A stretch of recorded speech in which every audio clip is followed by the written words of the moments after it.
তোমার হাতটা কত সুন্দর, এত নরম কেন? তাই নাকি? হ্যাঁ, আমি কতদিন ভাবছিলাম যে তোমাকে কাছে পাবো, আমি ভাবতেই পারিনি যে এতটা কাছে পেয়ে যাবো তোমায়। সত্যি বলছো? তোমার কি মনে হয় আমি এত এক্সাইটেড কেন, বোঝো না? হ্যাঁ, বুঝতে পারছি। তুমি না অনেক কিউট বাবু। Thank you. কি শোনো লজ্জা না, পাচ্ছো? লজ্জা তো একটু পাবো, প্রথম প্রথম ফার্স্ট টাইম তোমার সাথে দেখা না। এত লজ্জা পেলে হবে? তাহলে আমাকে ভালোবাসবে কিভাবে বলো? তুমি শিখিয়ে দেবে ভালোবাসাটা।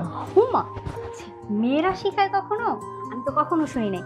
আমি সারা বছর শুনছি যে ছেলেরা ভালোবাসা শিখায়।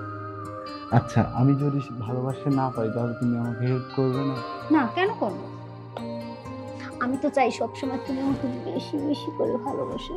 জান, আমার ভালো লাগতেছিল না, এজন্য আমি চলে আসছি। কে ও? এই, তুই আমার পেছনে কি করিস? এই, কোথায় যাস? বস, বস এখানে, বস। আর তুমি, এই মেয়েটা কে? হ্যাঁ, কবে থেকে এসব চলতেছে তোমার? আমার ভিতর কি কমতে ছিল বলো তো একটু? আমাকে তোমার এখন আর ভালো লাগে না? হ্যাঁ, আমাকে তোমার ভালো লাগে না এখন আর? আমি মাত্র কয়দিন হয়েছে বাবার বাড়ি গেছি, এক সপ্তাহ তো হয় নাই। তার ভিতরে তুমি আমার অবর্তমানে অন্য একটা নারীকে আমার রুমে ঢুকাইছো। এই মেয়ে, তুমি বলো তো, কবে থেকে ওর সাথে তোমার কবে থেকে পরিচয় একটু বলো। আমি আমি রাগ করছি না, আমি রাগ করছি না, তুমি আমাকে খুলে বলো তো সবকিছু। না, না, আমি তো আসলে চিনি না। দেখো, আমি তোমার সাথে নরম ভাবে কথা বলার চেষ্টা করছি, ভদ্রভাবে। I am so calm. তুমি আমাকে পাগল করে দিও না। তুমি চেনো না মানে কি? I am sorry, I am sorry. তুমি আমাকে সত্যিটা বলো, তোমার ভয় নেই, ও তোমাকে কিছু করবে না। তুমি আমাকে সত্যিটা বলো প্লিজ, আমি তোমার পায়ে পড়ি। দেখো, আমার সংসারটা তোমার কথার উপর নির্ভর করছে, তুমি আমাকে প্লিজ সত্যিটা বলো। আপু, ওর সাথে আমার ফেসবুকে পরিচয়, ওর সাথে আমার ফেসবুকেই প্রেম। ফেসবুকে পরিচয়?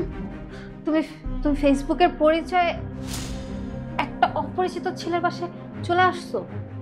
তুমি কি অবুঝ শিশু? আমি তোমাকে বারবার বলতেছি, তোমাকে খুলে বলো সবকিছু। এই আমতা আমতা না কইরা পুরাটা খুইলা বল। ওর সাথে আমার ফেসবুকে পরিচয়। ওকে আমি ভালোবাসি, ও দেখতে শুনতে অনেক সুন্দর, তাই ওর প্রেমে পড়েছি। কিন্তু আমি জানতামই না যে ও বিবাহিত। যদি জানতাম তাহলে তো আমি ওর সাথে কখনো প্রেমই করতাম না। আর আজকে আমাকে বলে, জানো আমি না খুব অসুস্থ, তুমি একটু আসো না বাসায়, আমার সেবা করে দিয়ে যাও না, তোমার সেবা পেলে আমি সুস্থ হয়ে যাব। তাই তো আমি আসলাম। সেবা যত্ন করতে আসছো? আচ্ছা, অসুস্থ মানুষের সেবা যত্ন এইভাবে করে?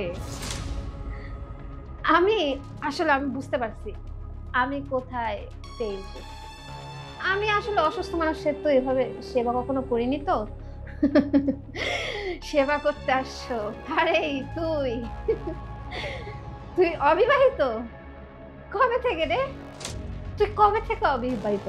আমাকে বল, একটু খুলে বল। তুই অবিবাহিত? এই কথা বলিস না কেন? তুই অবিবাহিত? আমি তো এই মেয়ের চিনি না। আমার দরজা খোলা ছিল, এই মেয়েটা যা আশা করছিল টুক করে আমার ঘরের মধ্যে চলে এসে আমার হাত ধরে টানাটানি করছে, আর সেই সময় তুমি চলে আসছো। খবরদার, তুই আর একটা কথাও মিথ্যা বলবি না, আমি নিলে তোর কিন্তু জানে খুন কইরা ফেলবো, জানে মাইরা ফেলবো। দেখ, আমি কিন্তু সাইকো হয়ে যাচ্ছি। দেখ, আমি এখন কি বলতেছি না বলতেছি, আমার মাথা ঘুরতেছে। প্লিজ। ছি, তুমি এত নিচু মনের মানুষ? তোমার ঘরে এত সুন্দরী বউ থাকতে তুমি আমার সাথে প্রেম করছো? আমি যদি জানতাম যে তুমি বিবাহিত তাহলে আমি তোমার সাথে কখনোই সম্পর্ক করতাম না। সরি আপু, আপনি আমাকে ক্ষমা করে দেন।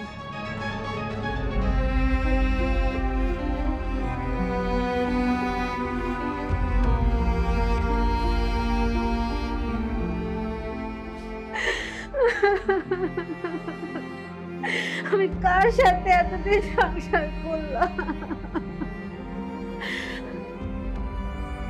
এই, আমার দিকে তাকা। একটা দিনও হয়েছে যে তোর মনে হয়েছে আমি তোকে ভালোবাসি? আমাকে বল, আমার এত এত সুন্দর সাজানো সংসারটা কেমনে নষ্ট করলে? আমি আমার আমার বাপের বাড়ি ছাইরা, আমার আত্মীয় স্বজন, আমার রক্তের সম্পর্ক ছাইরা তো অপরিচিত সংসারে কার ভরসায় রে? এই আমার কথার উত্তর দে, কার ভরসায় আসছি আমি? তোর ভরসায় আসছি। আমার ভালোবাসা কি কমতেছিল বল, বল না আমার ভালোবাসা কি কমতেছিল? আমি আজকে আমার বিছানায়, আমার এই সুন্দর গোছানো সংসারে অন্য একটা মেয়েতে কেমনে আনলি? আমার ভালোবাসার কি কমতে ছিল? তুই আমাকে বল, তুই আমাকে এত বড় শাস্তি কেমনে দিলি, কেমনে দিলি?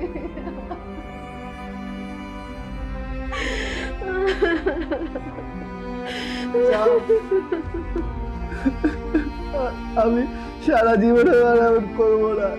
আমি কোনোদিন কারোর দিকে কখনো তাকাবো না। আমি শুধু তোমাকে ভালোবাসি। প্লিজ আমার মাফ করে দাও। ওঠো তুমি, আমার পা ধরতে হবে না, তুমি ওঠো, ওঠো।